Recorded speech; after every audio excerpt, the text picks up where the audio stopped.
everybody. Welcome to our podcast, REALTalk, which is Real Talk for real estate investors. I'm Dani Lynn, the co-founder of the Freedom Real Estate Group family of companies, and we are changing it up this time. We brought on a guest.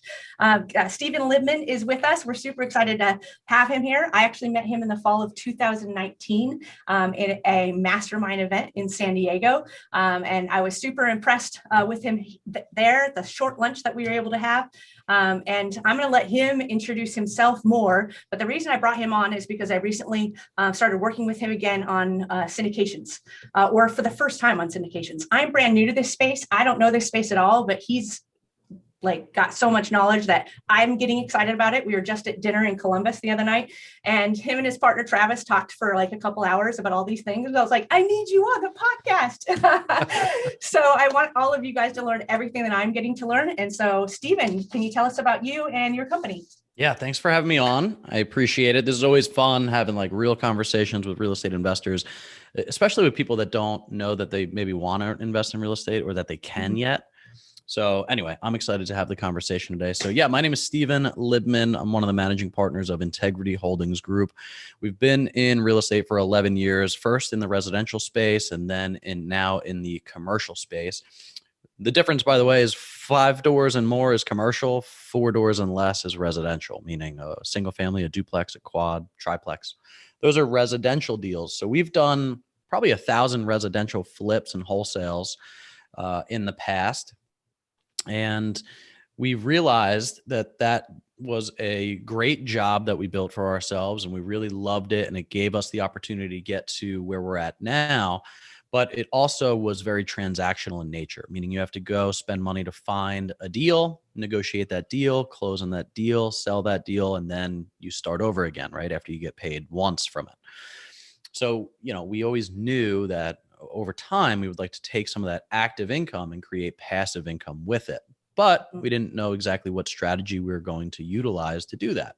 We thought, hey, we're buying a lot of properties pretty cheap in New Jersey. Maybe we just buy 100 single family homes, rent them all out, build a management company, and then that'll be our passive income to create that financial freedom that we always wanted, right? I think everybody gets into real estate for at least the first reason is financial freedom. Hopefully it expands upon that after that, but that's what I wanted, right? That's what you wanted. Me too. And most of our investors want that too. So it made sense.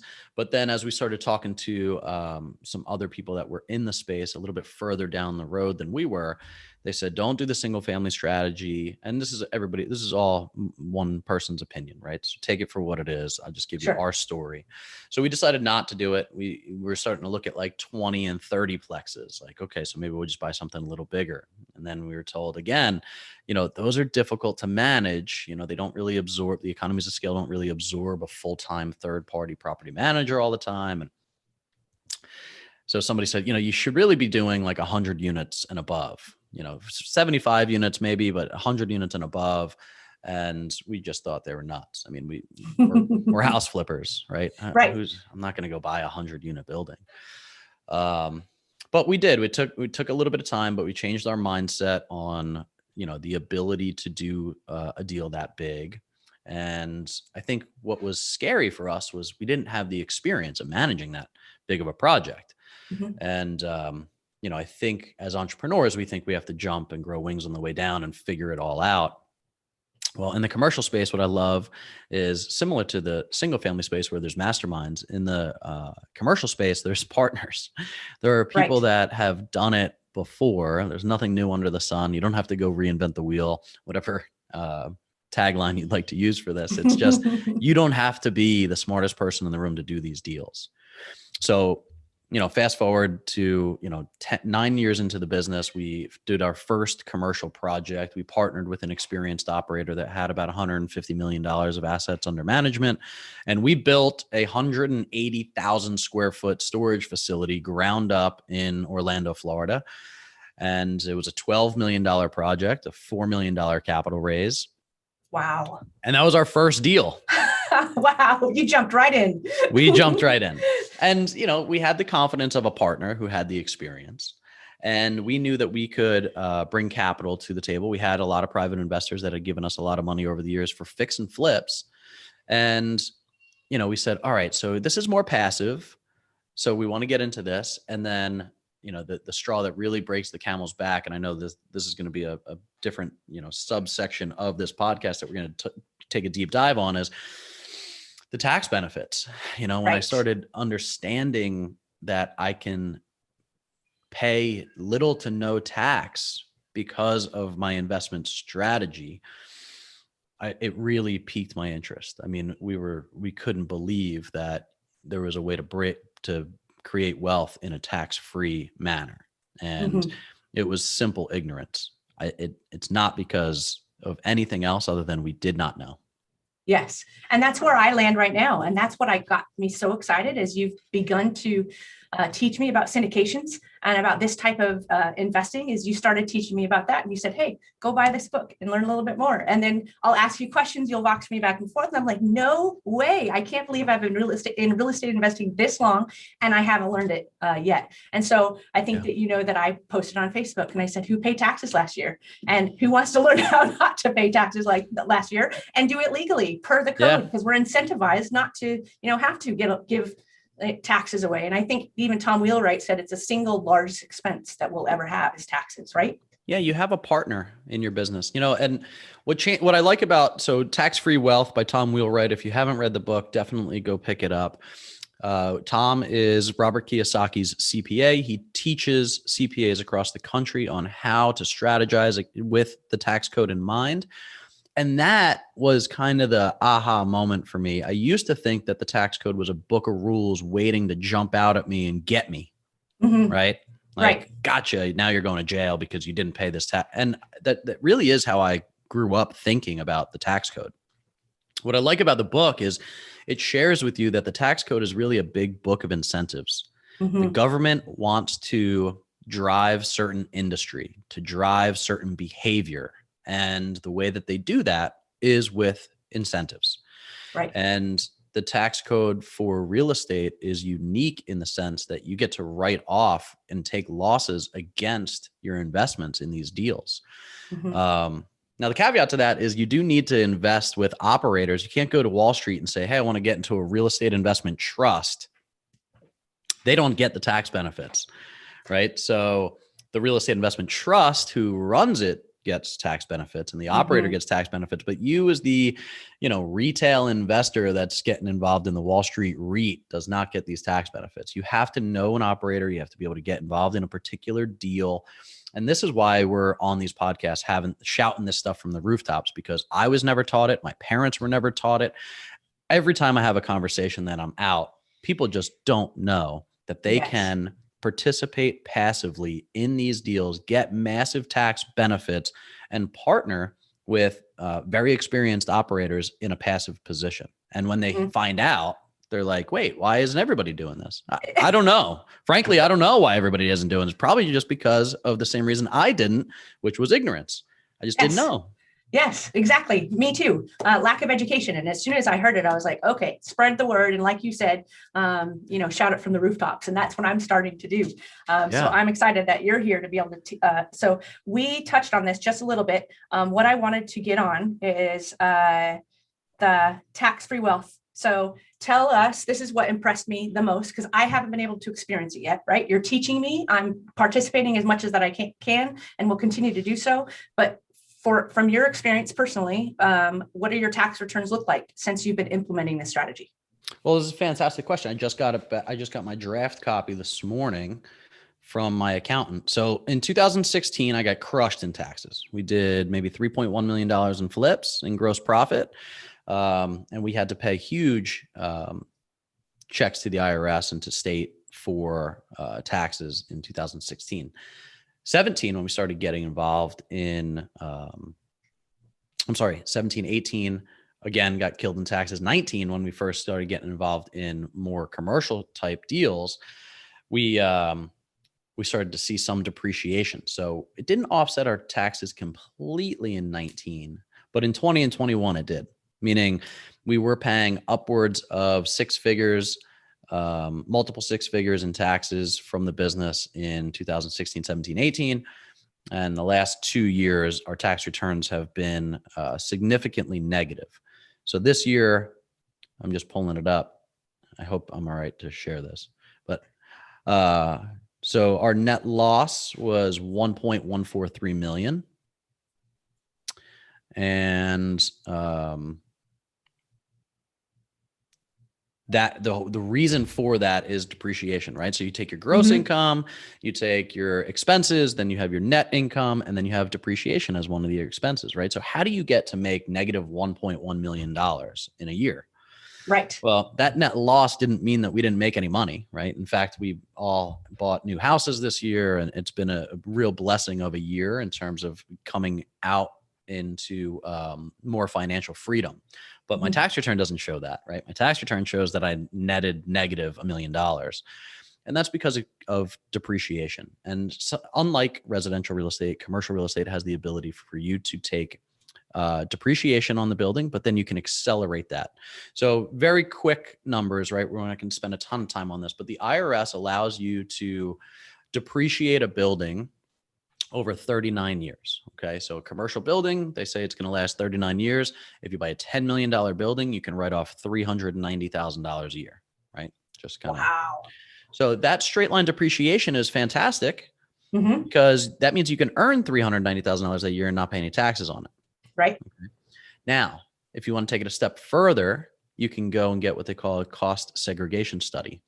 Now, we all know that my AC condenser is not going to last 39 years. Right? We all know that my carpet isn't going to last 39 years. So it's a detailed engineering report that lays out all of the contents of the building, and then it allows you to accelerate a portion of that acquisition for depreciation into year one. So simple math, the last couple of deals that we've done, it's between 30 and 40% of the value of the property that we're taking a loss on in year one.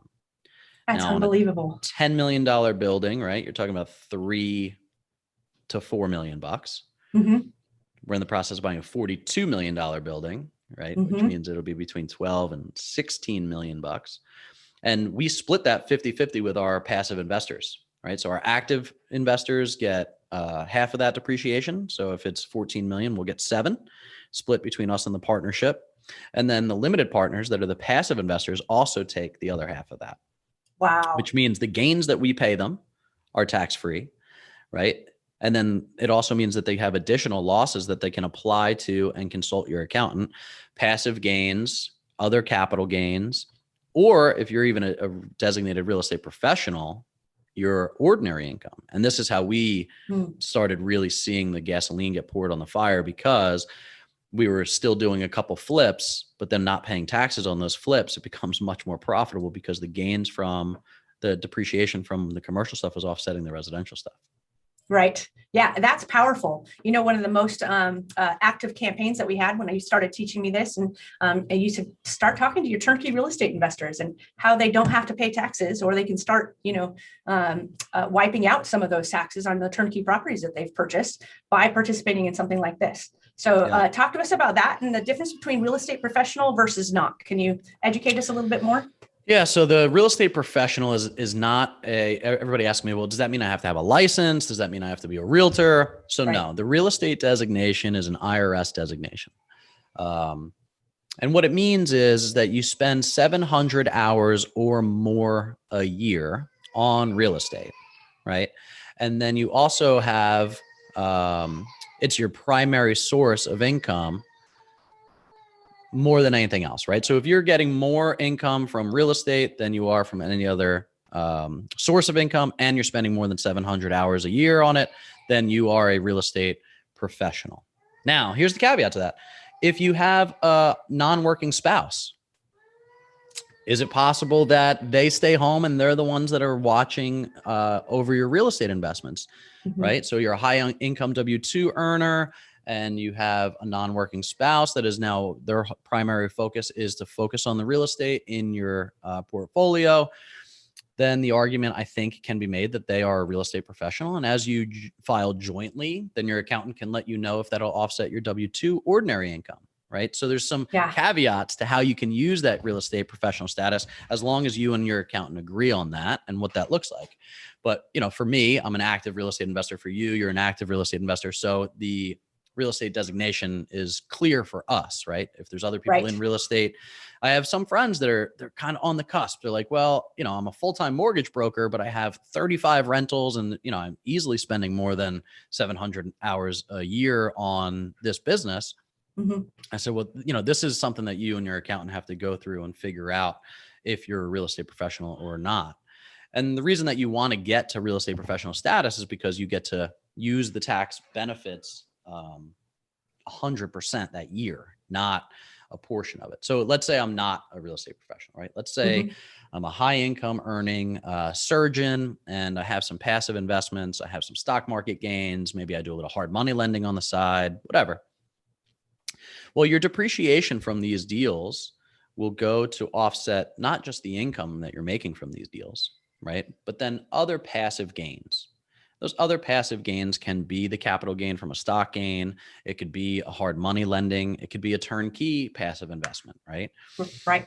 And what's cool about that is, if you're writing off $50,000 because of another investment over here and you've made $30,000 in passive income over here, well, you now have offset all of your capital gain and you bank another 20,000 and it rolls forward in perpetuity. So what's cool is you kind of continue to buy, right? And stack that depreciation, do multiple deals a year, diversify your portfolio, and then continue to stack as much depreciation as you can and use it when you can to offset your taxes. That's right. That's awesome. I love hearing you talk, and I've heard you do this like 3 or 4 times now. And I'm just like, just keep on. Repetition is the mother of skill. It is. I mean, and the more you think about it, right, the more pragmatic it becomes on how to use it in your life. We have, I have a friend of mine right now so this is a great conversation when we're talking about this too, is 1031 exchanges. Oh yeah. Well, should I 1031 out of the house that I'm going to sell? I'm going to sell this investment property. I'm going to go and I want to invest it with you, but I also want to do a 1031 exchange. Well, here's an unpopular viewpoint, right? I don't think the 1031 exchange is that great. You can hear my son in the background. He always wants to break in and join in on these tax conversations. He loves it. So the 1031 exchange, yes, there's an argument that it's a good thing, meaning you can sell a property, buy a new property, and defer that gain into the next property, right? Let's say you buy a property for 200, you sell it for 300, and instead of paying capital gains on that 100, you put the whole 300 into your next property, and you don't have to pay taxes yet. Right? A 1031 exchange is simply a tax deferment model. Well, here's an interesting time in history, right? We have the lowest capital gain rate that we've had in many, many decades right now. Okay. We have a president that has just put forth a new tax code that is going to make it one of the highest capital gain rates in decades. So the question is do I want to 1031 and defer into something I don't know what it looks like yet? Right. Or do I want to take the capital gain hit now, right? Pay what I know I have to pay, and then maybe move the remainder into that. Now, here's my argument.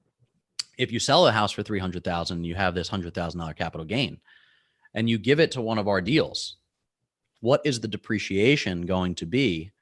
I would argue it's going to offset your entire capital gain that you had to pay anyway, without having to do a 1031, which is deferring it into an unknown. This is the same reason I don't agree with 401ks too, by the way, is I'm deferring my taxes into an unknown time frame and an unknown tax code. Oh, wow. And historically, you think about not paying taxes as a good thing right now, but deferring it into an unknown tax code, I think, is even worse, because historically, the government doesn't do better over time at spending money, right? They tend to do worse, which means taxes eventually go up. Well, if I'm paying 15% to 17% capital gain rate today, but in 3 years, I'm going to be paying 29%, is it better to take the hit now, or is it better to defer it into an unknown? So it's, it's part of the strategizing of how to pay less taxes, but also when you have to pay the piper at some point, right? It's how do I minimize that? And then how do I maximize my compound leverage? When can I compound that money more and more and more and faster and faster and faster? So, I think there's an argument to be made to actually just take the tax hit this year and put it into a syndication to offset that capital gain. And now you are not partnered with the government anymore. Yeah. Wow. That's a conversation we haven't even had yet. So thank you for sharing that. That kind of opened up my mind to things I haven't thought about before, which you continue to do. Thank you.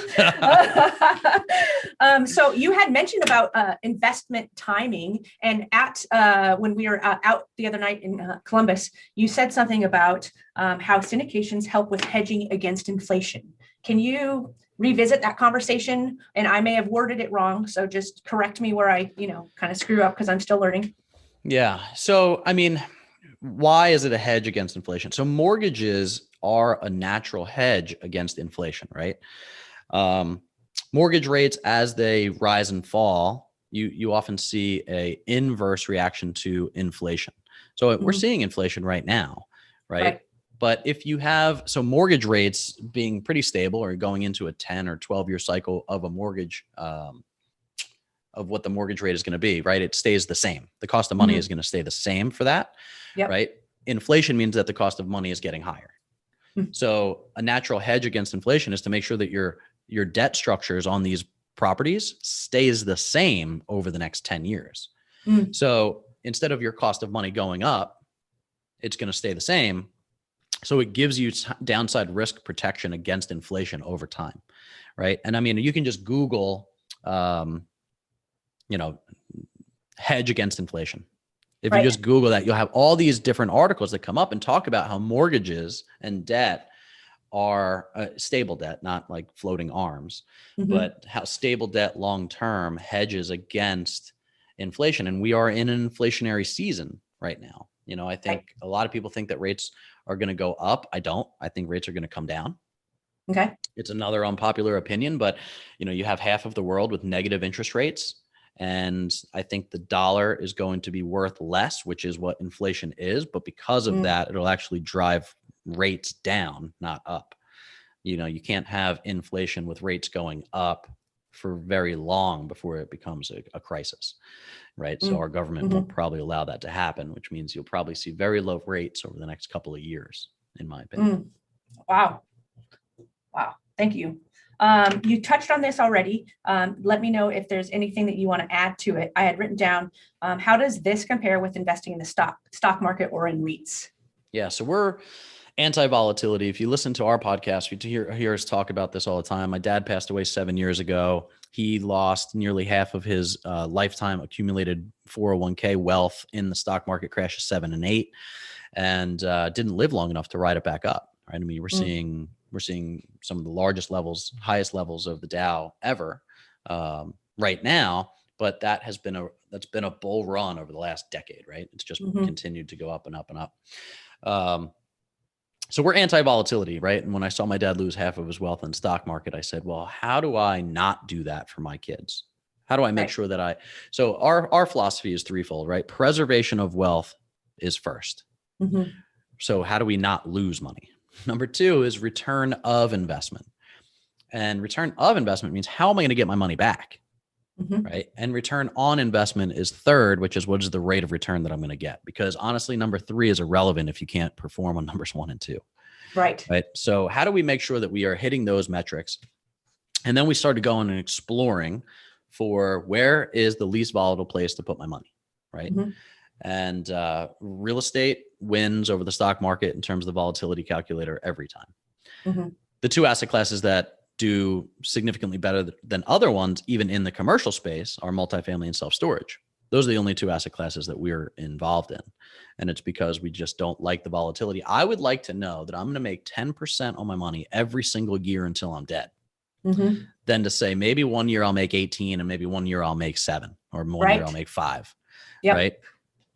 And I think that you can plan for retirement. You can plan on estate planning. You can plan on a bunch of different things with the ability to focus on consistency in your portfolio over time. So, so that's how real estate differs from the stock market in terms of volatility. How it differs in the stock market from the REITs is, an average REIT is 6 to 8% returns over time.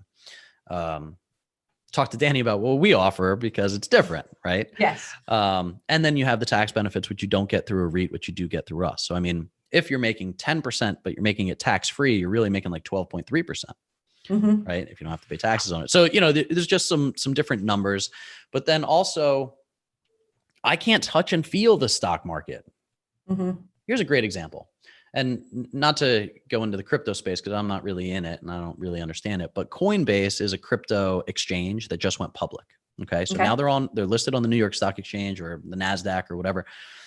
And in Q4 of last year, they made like $175 million in net profit. Okay. Great company. In Q1 of this year, they went public. They made $780 million in net profit, right? Almost 6x their business and doubled the number of users. Guess what the stock did? I don't know. It went down 4.5% that day after they made their earnings announcement. Hasn't come back up. So here's what frustrates me about the stock market is that there is no rhyme or reason to it. When I was growing up, I believe I thought that the stock market's indexes were predicated on earnings, right? Like if GE posted good earnings, GE's stock would go up. But that's not what's happening in today's stock market, right? It's just too I can't predict it. It's too unpredictable. We don't know who the CEOs are that are running this company. We don't know who the investors are. We don't know who the short squeeze hedge funds are, the REITs, the private equity funds. Like I don't understand enough about the stock market to bet my future on it. Yeah. And that's really the difference is I invest in real estate for the same reason you invest in real estate, which I like to touch it, feel it, drive by it, know that people always need a place to live. And I'm buying stuff for under construction cost if I could build it new. Yes. And in this discussion, it reminded me of what you shared with me. And I think it was privately. I don't know that we've ever talked about it before in a public way, even on a Q&A call about in 2008 and what the assets of apartments and storage did during that period of time. Sure. So yeah, the market crash in 2008, 4.5% residential mortgage default rate is what kind of created the domino effect that crashed the economy. 4.5%, right? So if you compare that to multifamily, 0.4% default rate.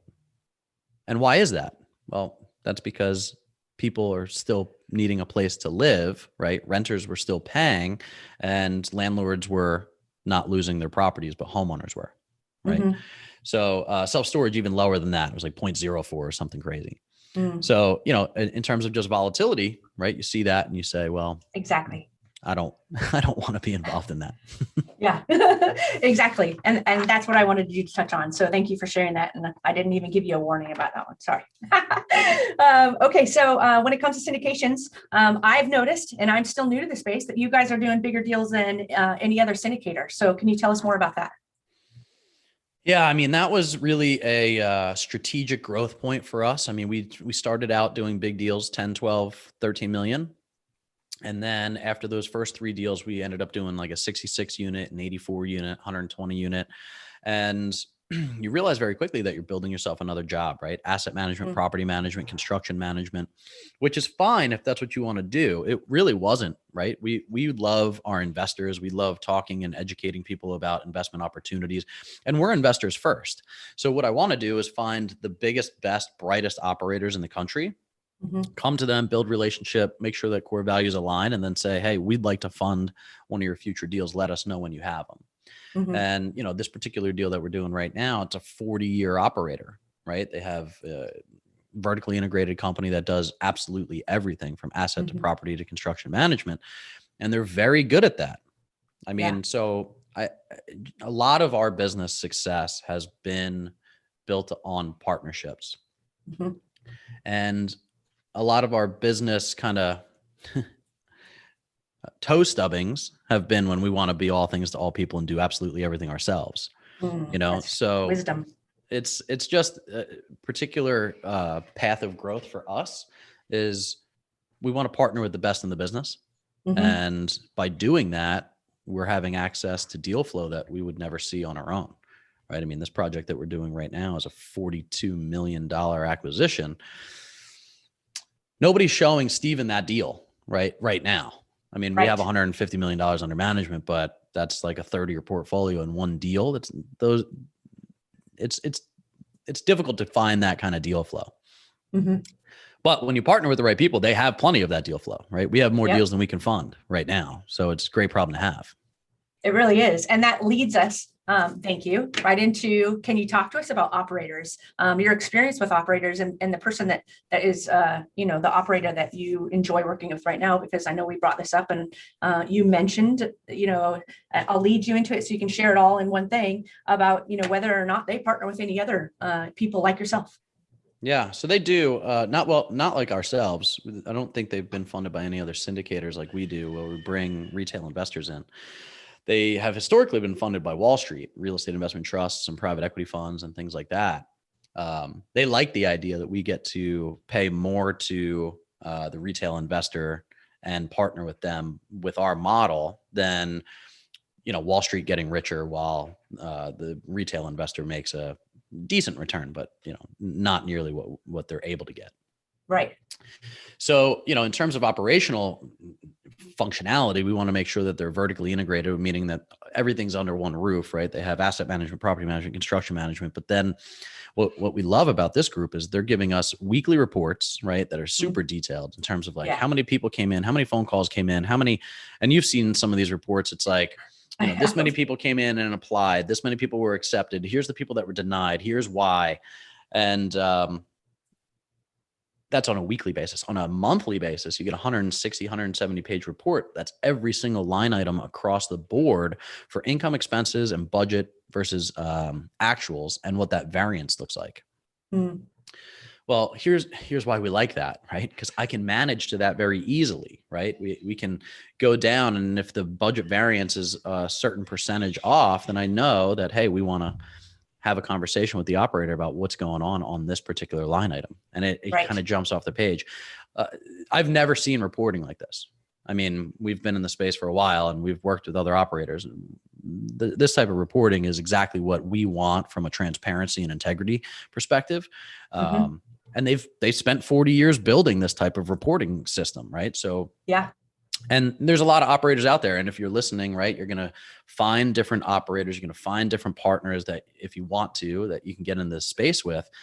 And I would just say, make sure you're getting some samples of their reports. Ask them, Yes. how many exits have they had? I mean, this is a problem even for us in the beginning was, we're selling 3 of our storage facilities right now, but we've been giving people their money back for 12 years, right? Right. So yeah. we have the track record on that side, but maybe not the exits of these deals, because a pro forma is one thing. Here's what I expect to happen over the next 5 years. Mm-hmm. What actually happens is maybe the same, maybe different. If it's going to be different, I want to know why. Why was it different? Was it a function of underwriting? Was it a function of operations? Mm-hmm. And then find out from those operators. I think I'm jumping ahead to one of the questions that you had, but while we're on the topic, ask those operators what has gone wrong and how they fixed it. Anybody that tells you it didn't go wrong hasn't been in the game long enough, frankly. Right? Yep. or they haven't exited any deals yet. I mean, things always go wrong. I want to put my money with operators that tell me when they're going wrong, how they're going to fix it, and be transparent about it. Because yes, I mean, that's everything to us, right? And this is why you and I think, are on the same page a lot about, I saw your post today about just having integrity, and this is what got us here. And, it's not that people won't, I think new operators think that if I make a mistake, nobody's going to give me money again. If you make a mistake and recover well and transparent and do it transparently, they'll never give their money to anybody else. Exactly. You nailed it. Yes. And I love that. And that's why actually we're here, because I am very transparent and stuff like this is important. And I love sharing with others, people like you. When I learn, everybody else gets to learn too, because that's just how I roll. Yeah. I love this. I know we're not talking about a particular deal today, but in general, what do returns look like on these deals? So historically, we've been able to pay, and for 11 years, we've been able to pay between 10 and 12% consistent tax advantaged returns.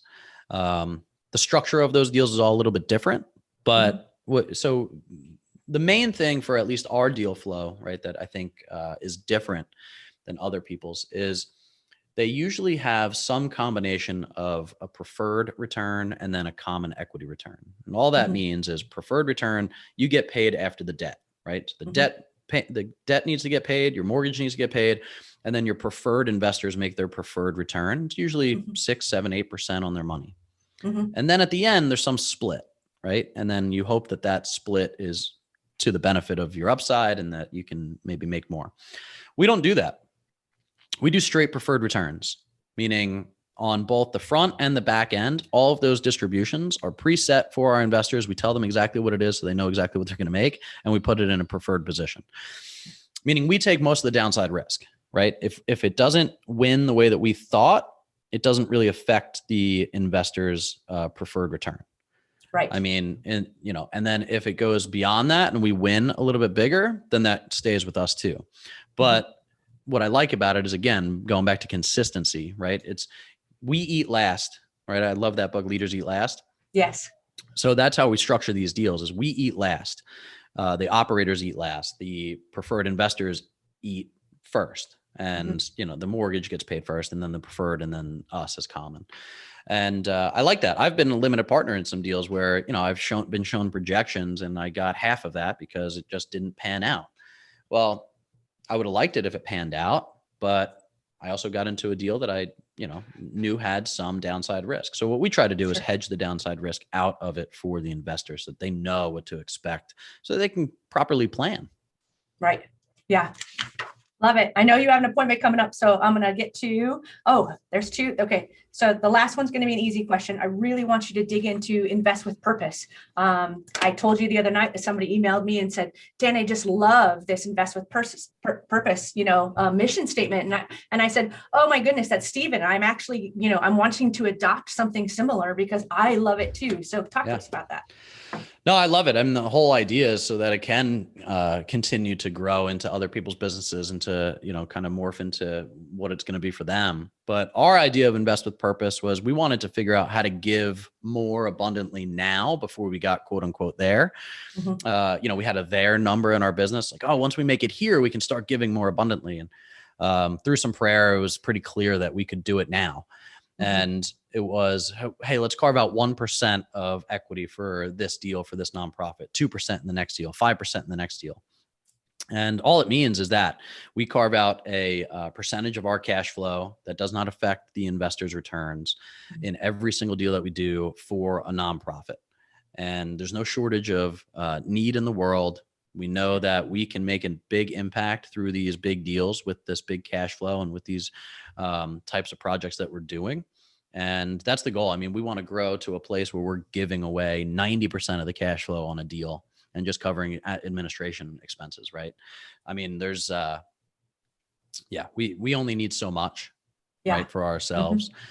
We want to help other people grow their own portfolios and then be able to give, we want to grow from success to significance. We want to have an impact and a legacy that people can talk about and really be proud of. And I think a lot of our investors, they love to partner with us because that too, they know that they're making an impact on the world. Yes, they're making great returns. Yes, they're getting tax benefits, but deeper than that, and this is what deepens our connections with our investors, is that we're changing the world together, right? And we're doing it one deal at a time. Yes. And that impact is real because we've literally just done maybe 2 or 3, Q&A calls, webinars together, and already people are talking about it, so it's huge. The impact is absolutely real. So as we close out, is there anything we didn't talk about today that you think maybe was important for other people to know? Yeah, I think just getting off of the fence in terms about like being afraid to hear about something like this. I think people are hesitant. I think first they don't think they have enough money to maybe invest in one of these. Maybe they don't have enough experience to invest in one of these. Maybe they have to do more research before they invest in one of these. The bottom line is if you're partnering with the right operator, right, then you don't need all of that experience. You don't need all of that knowledge. I mean, get on a phone call with me or you, right, and talk about why do we like the deal? Why do we like the area? Why do we like the operator? Why, just ask a couple why questions. Get comfortable with the idea, right? It's not too smart of an idea for you to invest in, right? I think a lot of people think like, that's probably not for me. I can't do a $42 million project. Well, you don't need to, right? The whole purpose of syndication is that many hands make light work, and we can do this stuff together where you have 50 or 100 grand into a deal and you own a portion of that deal. and the economies of scale really hedge against your downside risk. So to not do it because of fear, I think, is one thing that you need to make sure is not holding you back, because there's so much opportunity. And frankly, this is the greatest wealth building concept in the world. This is how 90% of people become millionaires. And these size deals are not available to everybody because not everybody knows us, right? And now that's kind of what we're trying to tell people is you can too. And no, you're not bothering us when you call us and ask us questions. We want educated investors. We want people that understand what they're getting involved in and who they're partnering with and all of those things. So, I guess to shorten it up into a sentence is just, don't be afraid, have the phone call, understand it before you make a decision about it. 100%. This has been a game-changing learning experience for me, and it will be for the rest of my life. Everything that I'm learning from you and what I can do and the tax benefits and how we can help others through everything that we're doing together. And as I said before, I love that as I learn things, I just go, hey, everybody, come on. Yeah, me too. I love it too. That's exactly where that's how we all got to where we got, right? I mean, we're all entrepreneurial. We're all self-made. We all learned from somebody that was a little bit smarter and a little bit further down the road than we were. So all we have to do is continue to share that information, and then we get to pull more people up with us. Absolutely. So I love that I am connected with you. I'm so blessed that I met you in 2019, I think it was. And now we're here today. So yeah, I will be very transparent that everything that I'm doing with Stephen, I completely 100% modeled everything. If you go to my website at freedomrealestategroup.com, you're going to see an investor club. I'm going to have Stephen tell you how to connect with him. It's going to be the exact same thing, because I said, Stephen, can I just copy what you're doing? Because, you're already in this space, and I'd, love to work with you and do what you're doing too. So yeah, it's an easy way too for people to connect with us, right? So I mean, the investor club is simply that. It's a bunch of us that want to invest in these deals, but to learn more about it, right? The SEC has some rules that we have to follow and some guidelines. So we can't just blast it all out over this podcast, right? We need you to sign up. We need you to get on a phone call with us. We need to understand your financial positioning so that we can understand if we're the right fit for you or not. If it's not, that's okay. It's not a waste of time, right? It's just maybe you're not there yet. Maybe you will be soon.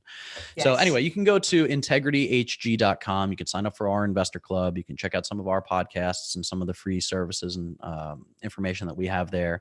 And, go to Freedom too and check them out. Sign up for their investor club. You're going to see some of the newsletters coming out, past deals that we're doing. And, our goal is to help you get to your financial goal. If we do that, we win, right? You win and we win. Right. So yeah. And if you're listening to this, you love podcasts. And so you host Free from Wall Street. Is that right?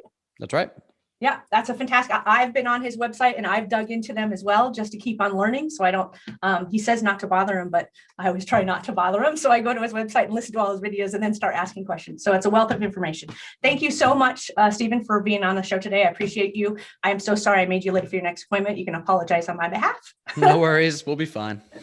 All right. Thank you so much for having me. It was always fun. It's always fun having these conversations. All right. Thank you, Stephen.